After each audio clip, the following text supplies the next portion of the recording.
CM KCR ఇచ్చిన మాట నిలబెట్టుకోవాలని గోదావరి వంతెన సాధన సమితి సభ్యులు అంటున్నారు. గోదావరిపై బ్రిడ్జ్ నిర్మాణం చేపడతామని చెప్పి 4 ఏళ్లు గడిచిన పనులు మాత్రం ప్రారంభం కాలేదన్నారు. పేపర్ల మీద డిజైన్లకు, సాయిల్ టెస్టులు, సర్వేల పేరుతో ప్రభుత్వం కాలయాపన చేస్తోందని తెలిపారు. ఇచ్చిన మాట కేసీఆర్ నిలుపుకుంటారా లేదా అని సమితి సభ్యులు ప్రశ్నిస్తున్నారు. బ్రిడ్జ్ నిర్మాణ పనులపై మరింత సమాచారం మా కరెస్పాండెంట్ శ్రీనివాస్ అందిస్తారు. పెద్దపల్లి జిల్లాలను అనుసంధానం చేస్తూ ఏదైతే జిల్లావాసులకు దూరభారాన్ని తగ్గించడానికి మంచిర్యాల గోదావరి నదిపై వంతెన నిర్మాణం చేస్తామని చెప్పి 2018 ఎన్నికల సందర్భంలో శ్రీరాంపూర్ ప్రగతి స్టేడియానికి వచ్చిన సీఎం కేసీఆర్ మాట ఇచ్చినప్పటికీ కూడా ఒక్క అడుగు కూడా ముందు పడలేదనేసి జిల్లావాసులు అంటున్నారు. మనతో మాట్లాడడానికి మంచిర్యాల జిల్లా గోదావరి వంతెన సాధన సమితి సభ్యులు ఉన్నారు. వారిని అడిగి తెలుసుకుందాం. సార్ చెప్పండి, ఏదైతే ఇప్పటికీ గోదావరి నదిపై వంతెన నిర్మాణం చేస్తామని చెప్పి నేటికి 4 ఏళ్ళు గడిచిపోయింది, ఇప్పటికి ఒక్క అడుగు కూడా ముందు పడలేదు. దీన్ని మీరు ఏ విధంగా చూస్తారు?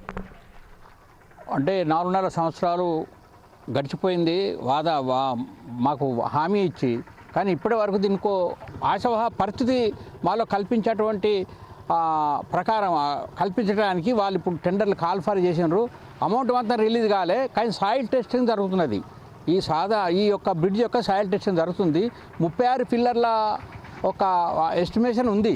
కానీ ఇప్పుడు వాస్తవం ఏంటంటే జరగబోయేది ఏంటిదంటే ఈ నీరు ఇదంతా ప్రాసెస్ కంప్లీట్ అయ్యే నాటికి ఏప్రిల్ మాసం గడిచిపోయే సూచనలు ఉన్నాయి.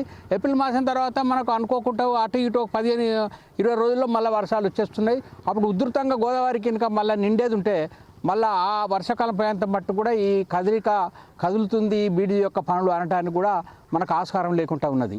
ఎందుకు అంటే ఇప్పుడు ఇది 4.5 సంవత్సరాలు ఈ వర్షంతో అట్లా మరి ఈ బ్రిడ్జ్ నిర్మాణం కావడానికి కనీసం 5 సంవత్సరాలు కావాలి. ఈ 5 సంవత్సరాల్లో ఈ వర్షాభావ పరిస్థితులు ఉంటే, కొద్దిపాటి వర్షాలు ఉంటే పర్వాలేదు, కానీ పెద్ద ఎత్తున వర్షాలు ఉంటాయి.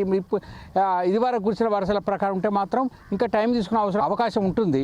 కాబట్టి ప్రభుత్వం ఆలోచించి మాకు ఆశావా పరిస్థితి అయితే కనిపిస్తున్నట్టుగా చేస్తున్నారు. కానీ వాస్తవంగా ఇది ఒక రూపు తాలుస్తుందా అనేది మా అనుమానమే. మరి అటువంటప్పుడు ఈ బ్రిడ్జి మాకు మా కళల్లోనే కనిపిస్తుందా, మా కళల రూపంగానే ఉంటుందా, లేక వాస్తవ స్థితి దాల్చుతుందా అనేది మాకు అనుమానమే.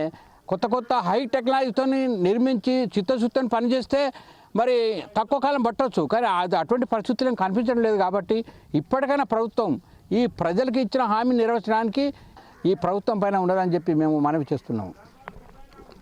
సరే, ఏదైతే చెప్పండి, గత 2018 ఎన్నికల్లో బ్రిడ్జ్ నిర్మాణం చేస్తామనేసి హామీ ఇచ్చారు. మళ్ళీ ఎలక్షన్లు దగ్గర పడుతున్నాయి. అంటే దీన్ని ఏ రకంగా చూడొచ్చు? కేవలం ఎలక్షన్ స్టంట్గా చూడొచ్చా, లేదనుకుంటే జిల్లా వాసులకు మేలు కలిగే విధంగా చూడొచ్చా?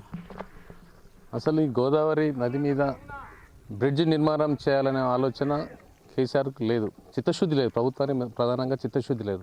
ఈ 2 జిల్లాల్లో ఉన్నటువంటి ప్రజల సమస్యలు తీరిపోతాయి. అదేవిధంగా మహారాష్ట్ర నుంచి హైదరాబాద్ కనెక్టివిటీ పెరుగుతుంది. ఈ పెట్రోలు, డీజిల్ వీటి మీద కూడా ప్రజలకు లాభం జరుగుతుంది. దాదాపుగా 1 గంట ప్రయాణం తగ్గుతుంది అని ఒక ఆలోచనతో దీన్ని బ్రిడ్జ్ నిర్మాణం జరగాలని ఎన్నో ఏళ్ళ నుంచి మేము కొట్లాడుతున్నాం. కళ సాకారం అయింది అనుకున్నాం. అయినా 2018లో సింగరేణిలో జరుగుతున్నటువంటి బహిరంగ సభలో కేసీఆర్ గారు వారే స్వయంగా తన నోటితోటి తనే ఈ బ్రిడ్జ్ నిర్మాణం చేపిస్తే 120 కోట్ల రూపాయలతో అయిపోతుందని చెప్పి 170 జియో కూడా తీసుకొచ్చిన తర్వాత 5 ఏళ్ళ తర్వాత దాదాపు ఇప్పటికి ఫిబ్రవరి వస్తే 5 సంవత్సరాలు పూర్తవుతాయి. మేము నిత్యం ఏదో కార్యక్రమాలు చేసి నిరంతరము ప్రజలని ఏకం చేసి గవర్నమెంట్ మీద ఒత్తిడి తెచ్చిన తర్వాత చివరికి మొన్న ఒక జూన్ నెలలో దీన్ని మళ్ళీ సవరణ చేసి 164 కోట్లకు దీని బడ్జెట్ పెంచి బ్రిడ్జ్ నిర్మాణం చేస్తామని కేసీఆర్ గారు ఒక ప్రకటన చేయడం జరిగింది. దాన్ని మేము సంతోషపడ్డాం, స్వాగతించినాం. మరి జూన్ నెల నుంచి దాదాపు ఇప్పటికి ఒక 6 నెలలు గడిచింది. ఇప్పుడు డిసెంబర్ నెలలో మొన్న ఒక 15 రోజుల నుంచి ఈ సాయిల్ టెస్ట్ అని చెప్పి ఇప్పుడు డ్రిల్లింగ్ మిషన్ పెట్టిండ్రు. దాదాపు ఇప్పుడు 15 రోజులైంది. ఇంకా 15 రోజులైనా కూడా ఈ సాయిల్ టెస్ట్ అనేది పూర్తయ్యేటట్టు అనిపిస్తలేదు మాకు. స్పీడ్గా పనులు నడుస్తలేవు. దాదాపు నెల పోతుంది. ఈ నెల జనవరి కూడా పోయిన తర్వాత మళ్ళీ ఫిబ్రవరి వస్తే పంచవర్ష ప్రణాళిక కేసీఆర్ పూర్తవుతుంది. మళ్ళీ ఇప్పటికే ఎలక్షన్లు రేపో మాపో గవర్నమెంట్ రద్దు అయిపోతుంది, మళ్ళీ ఎలక్షన్లు పోతామని చెప్పి ఒక ప్రచారం జరుగుతూ ఉన్నది. ఒకవేళ ఎన్నికలు ఇట్లా వచ్చి ఇప్పటికీ అగ్రిమెంట్ కాకపోతే, కాంట్రాక్టర్కి అగ్రిమెంట్ కాకపోతే, బడ్జెట్ రిలీజ్ కాకపోతే మళ్ళీ ఎలక్షన్ కోడ్ అడ్డం వస్తే, ఎలక్షన్ కోడ్ వచ్చిన తర్వాత నువ్వెవరో నేనెవరో అనే చందాన కేసీఆర్ యొక్క పాత్ర ఉంటుంది. ఎందుకంటే కేసీఆర్ ఏదైనా అన్నాడు అని అంటే దాని విరుద్ధంగా ఆయన యొక్క పనితీరు ఉంటుంది. ఏదైతే బ్రిడ్జి నిర్మాణం కోసం సర్వేలు చేయడం, బడ్జెట్లు అలాట్ చేయడమే తప్ప బ్రిడ్జి నిర్మాణానికి ఒక్క అడుగు కూడా పడడం లేదని ఇప్పటికైనా తెలంగాణ రాష్ట్ర ప్రభుత్వం బ్రిడ్జి నిర్మాణం చేపట్టడానికి పనులు వేగవంతం చేసి తొందరగా బ్రిడ్జి నిర్మాణం చేపట్టాలనేసి ఇటు జిల్లా వాసులతో పాటు గోదావరి వంతెన సాధన సమితి సభ్యులు కోరుకుంటున్నారు. వీడియో జర్నలిస్ట్ సతీష్తో శ్రీనివాస్, ప్రైమ్ 9 న్యూస్, మంచిర్యాల జిల్లా.